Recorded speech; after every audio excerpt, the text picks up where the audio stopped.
Hey loves, it's LavishlyBritt and I'm back.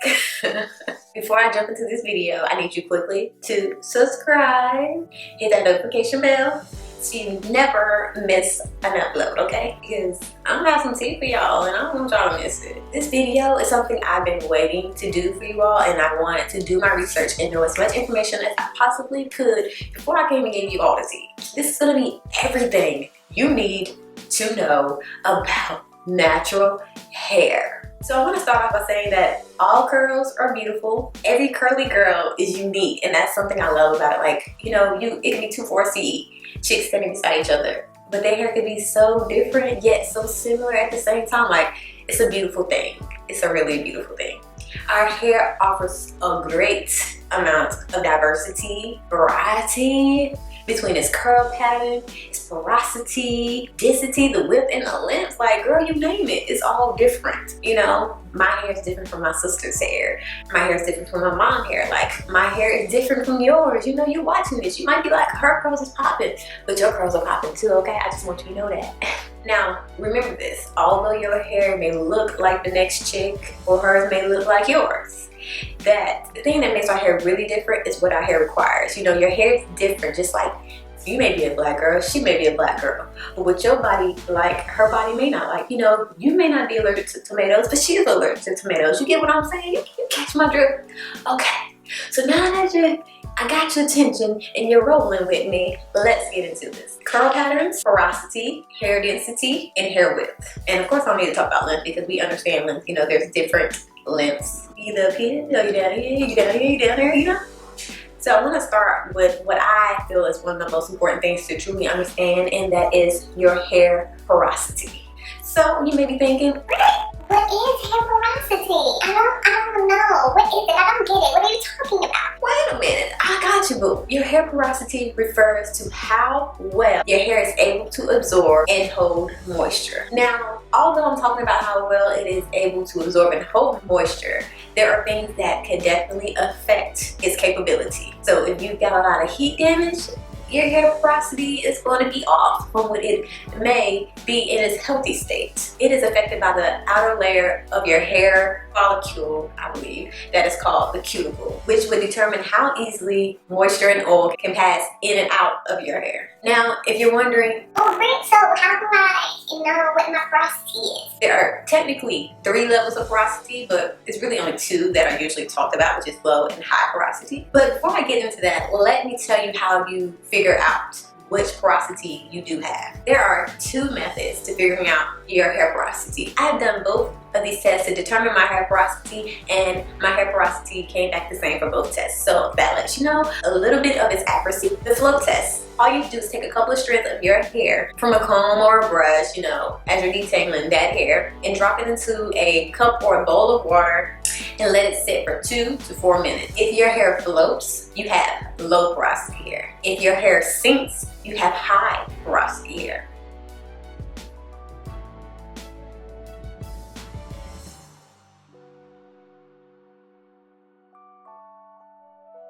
Now, before I get into what each means, I'm going to tell you the second test to determine your hair porosity. This test is called the slip and slide test, which I think is so funny, like the name of it. So for this test, you take a strand of your hair and slide your finger up the shaft towards the roots. If you feel little bumps along the way, this means that your cuticle is lifted and you have high porosity hair. If your fingers slip smoothly, then you have low porosity hair.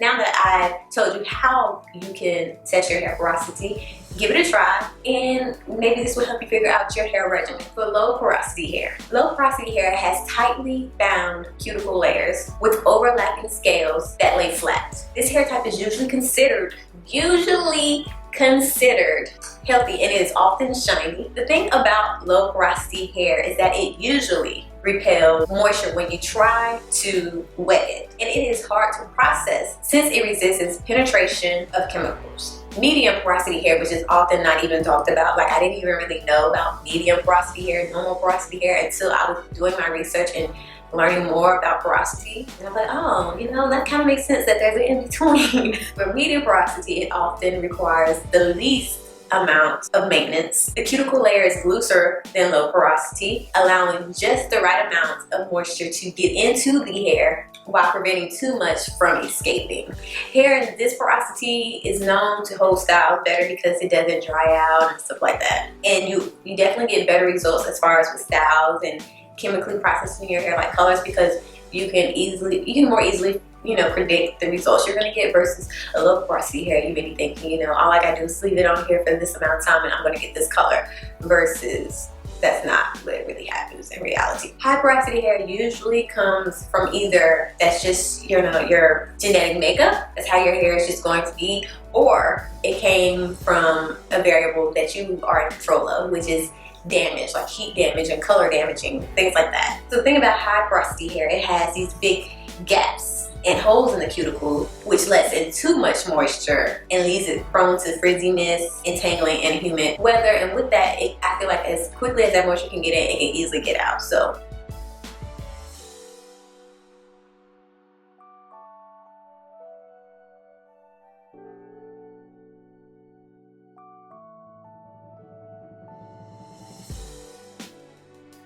I'm hoping that helps you understand your porosity. So I would say, you know, if you're trying to figure out your hair regimen, to definitely look into what your hair porosity is. Try out these 2 different tests and make a list, like, okay, because with your hair regimen, you gotta understand that certain things work for certain people in certain ways. Like, you may not be able to use a product the way that I use it. Like, for example, I don't really use hair milks. I'm still figuring out my regimen, but as of now, I don't use hair milk.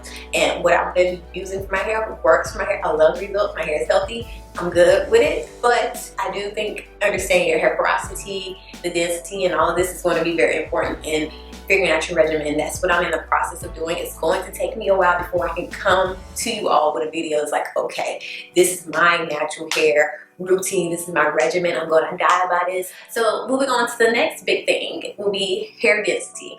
Now this was something that caught me totally off guard when I was doing my research, because I was like, really? I had this all confused my whole life. With hair density, right? You know, give me the tea, you know, educate me. I want to be knowledgeable on my hair. So hair density refers to how closely those strands are packed together on your head. So it's not necessarily, you know, how we would look at somebody like, oh, her hair is thick. Oh, she got thin hair. Because that doesn't really play into hair density. Although your hair density can be affected by different variables, such as like your hair texture, your porosity, and the width of it. There are 3 ways to test out your hair density. And I'll be honest, I didn't try all 3 ways. I went with the easiest one because one of them takes, I feel like, entirely too long to do, and I'm just not that concerned. To determine your hair density, it is recommended that you start with dry hair, because wet hair often looks thinner than what it naturally is. As you know, a lot of times with our natural hair, it looks, you know, thinner, and when it dries, it's much fuller. So that makes sense to me. Let your hair hang loose in its natural states. So don't be doing no bantu knots and all of that. You know, wash and go, I think should be fine, because that's how I tested mine. Let your hair hang loose in its natural state, unparted, so however your hair naturally falls. Like, I didn't part this, my hair just naturally fell this way. This wash and go. And look at it closely from all different angles. If you can see your scalp very easily, then you have low density hair. If you can see some of your scalp, you have medium density hair. If your scalp is difficult or impossible to see, then you have high density hair.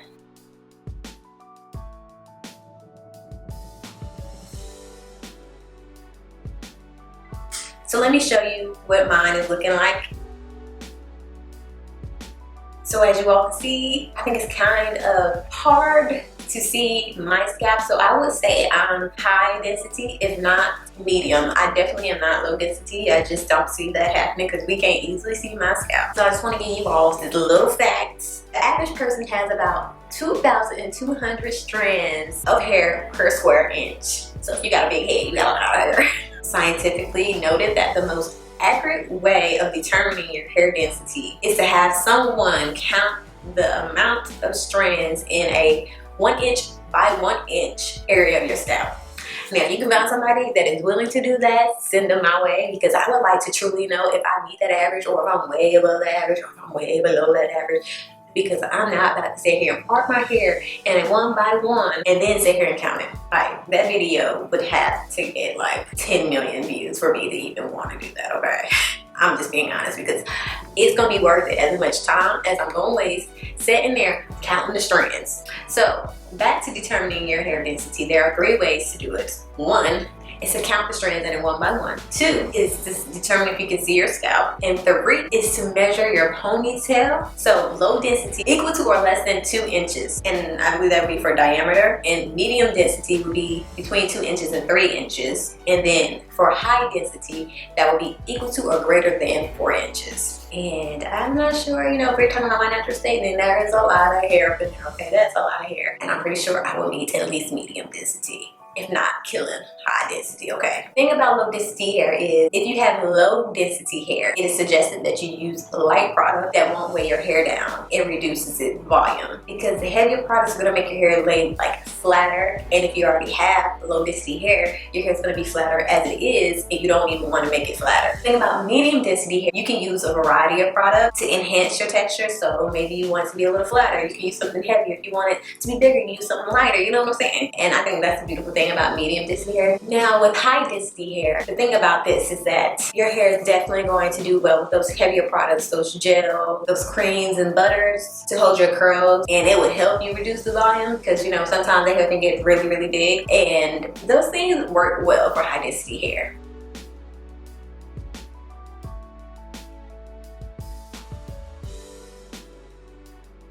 I want to put this little reminder in here now that you grasp the understanding of porosity and hair density, that it's important to keep in mind that everyone's hair porosity and density is different, even within curl patterns. So you must treat your hair on an individual basis. So yes, you can watch a YouTube tutorial of some girl that has the same curl pattern as yours. Maybe she has the same low porosity, but her density is different. So you gotta take her regimen with a grain of salt. You can try it out, maybe it don't work, maybe one product works, but the rest don't.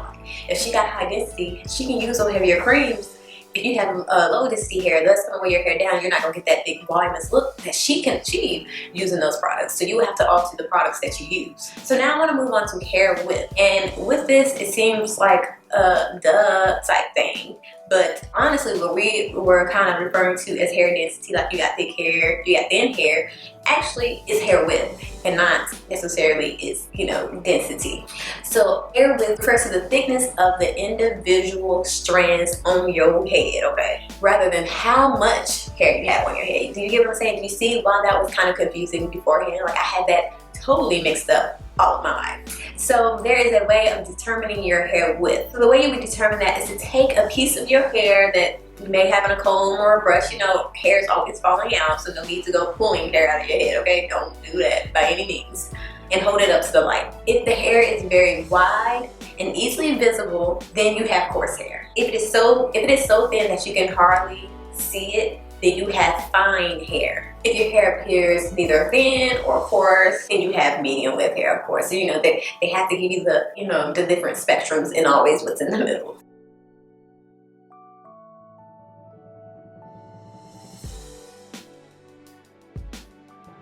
So here's a pro or a thing about coarse hair. Coarse hair is obviously, I think as it should kind of sound from the word, it's the strongest of all of the different hair widths, and that's because it's more resistant to damage because it's thicker. You know, it's going to be harder to damage that versus fine or thin hair. You can easily damage that. Maintain its length more, and I think that's definitely perk to coarse hair. Medium hair width, it is strong and it has some elasticity to it. It's neither too thick or too thin. It is somewhat resistant to damage, not as much as coarse, but it won't be as easily damaged as fine hair. And it also is easier to retain length with that because, again, it's harder to damage it, which means it's harder to have breakage and your hair falling out and stuff like that. The thing about fine hair is that it's very delicate.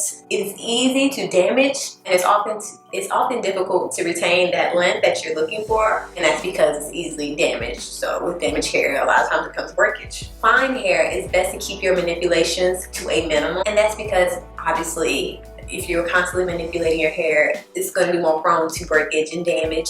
So I would reduce combing and brushing my hair. Definitely stay away from high maintenance styles. They're going to constantly make you put your fingers in your hair or put a lot of tension on your hair. So braids and stuff, I would probably stay clear of those because that's a lot of tension on fine hair.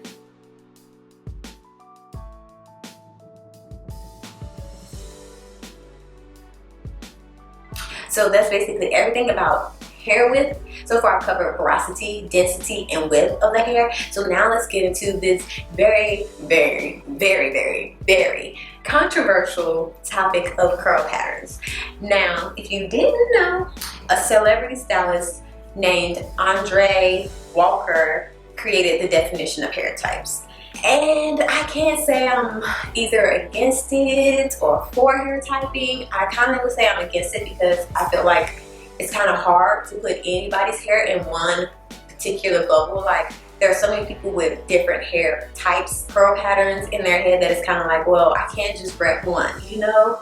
So I don't even know if I want to touch into the topic of what my curl pattern is. Actually, I'm gonna leave that to you all. So down in the comment section below, I want you to tell me what you think my hair type, my curl pattern is. So I'm just gonna briefly touch about this. So like type 1 will be straight hair. Type 2 will be wavy hair. Type 3 will be curly hair. Type 4 will be that curly kinky hair. So a lot of times I find that people get so wrapped up into what's your hair type. Like that's probably my #1 asked question on all social medias. So what's your hair type? What's your hair type? What's your hair type?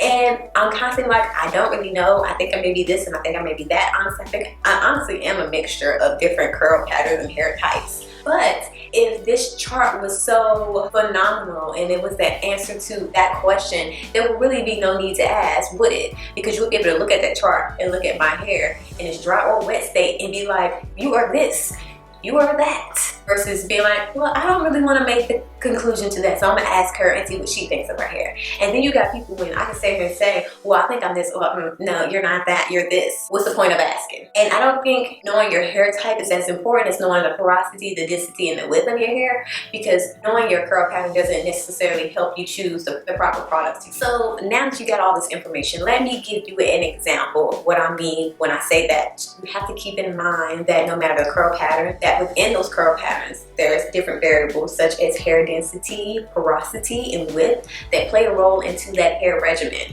So say you got 2 3C chicks, 4A, 4B, 4C, whatever hair type you want, side by side. Say their hair looks pretty similar. Now let's say the 3C chick over here has a low porosity hair, and the 3C chick on this side has high porosity hair. So what we know about low porosity and high porosity is that the chick over here with low porosity, she's having a hard time getting that moisture in her hair. The chick over here is getting the moisture. You know, that ain't nothing.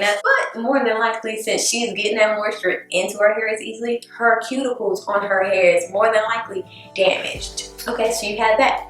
Now let's move on to density. So the 3C chick over here that has the low porosity hair has high density hair. If she has high density hair, she's able to use those heavier products like those creams, butters, and gels on her hair. But the 3C chick over here that has the high porosity hair but has low density hair should not be using those products. She should be using lightweight products. Now, moving on to the width of the hair. This 3C chick over here has fine hair, right? So she has fine hair, but she has high density hair. So her individual strands are really thin and fine, but they are a lot in 1 square inch. So she can't be doing all these different styles with manipulation, because although her hair, she has a lot of hair within her strands, it's going to be easily damaged, it's going to easily break off, and she can mess up her density. She can damage her hair, and she has to keep manipulations to a minimum. She doesn't need to be using heavy products on her hair really, but if you go based off of density, she should be using heavy products because she has high density hair. In order to coat those strands, you will want to use a heavier product, correct? Wrong. You want to use something that's going to work as best as it can for all 3 categories of your hair. And for this 3C chick over here that has the high porosity, the low density, and the coarse width hair. So for her coarse hair is damaged and she should be using lightweight products. Although she has coarse hair, it's not supposed to be as easily damaged, but it is. So she shouldn't be doing high manipulation styles as well. She should be taking care of her hair and trying to keep her hands out of her hair. You get what I'm saying? I'm not sure if that made sense. I hope it did. I'm pretty sure I take the information and, you know, was correct with my example, but I hope that makes sense. So I want you all to just basically take everything that I just told you with a grain of salt. You know, look at your hair, understand your hair. As far as being natural, I think the most important thing is knowing your hair. It don't matter what Susie's doing with her hair, with Becky, what I'm doing with my hair, with the next natural guru who's doing with her hair. Yes, as a natural, we love trying a lot of products, and that's totally fine because there can be more than one product that works for you, but you need to know what works for you and what does not. You can't just go and copy what I do for my wash and go and think it's gonna work for you. Like if you watch my wash and goes, you see I don't use oils really. I don't use a lot of products. I keep mine really simple. And as far as me, as far as my hair, I will say that I'm low porosity. That's one thing I know for sure. I definitely have low porosity hair. Number 2 is my density would be high. And number 3, I think as far as the width, my hair would be, I would say my hair would be either medium or coarse. So with that being said, my hair is more prone to frizz because it is on the coarse side. I can use those heavy products, those butters, those creams, and those gels. As you know, I love to use gels. And my hair is stronger and it doesn't easily break. It's easier to maintain length. And I think I've been doing really well maintaining my length as I've been natural. So just basically break it down that way and figure out. And I think once you get an understanding of this will help you choose products better. Granted, I think you're still going to want to try products that may not necessarily cater to you, but sometimes you just don't know until you try it. So I'm not telling you not to try it, but I'm just telling you to be aware, be attentive of what you're using, how you're using it, and why you're using it. So I hope this video helped you all on your natural hair journey, because I wish somebody truly sat down and broke all this information down for me before I went natural, so I could kind of better understand it, because now I'm 1 year into my post-big shop and I'm just kind of now grasping this. So I'm wanting to help as many people as I can with this video. So share this video, share with all the naturals that you know, because I'm sure we could all use this information some way and somehow. And I can't wait to see you all in my next video. Make sure you comment down below any questions, comments, concerns, whatever you gotta say, put it down in the comment section below. Give this video a thumbs up and be sure you're subscribed to my channel, because you know we over here living and flourishing together. You know, being beautiful as we always shall be. And I can't wait to see you in my next one. Love you. Bye.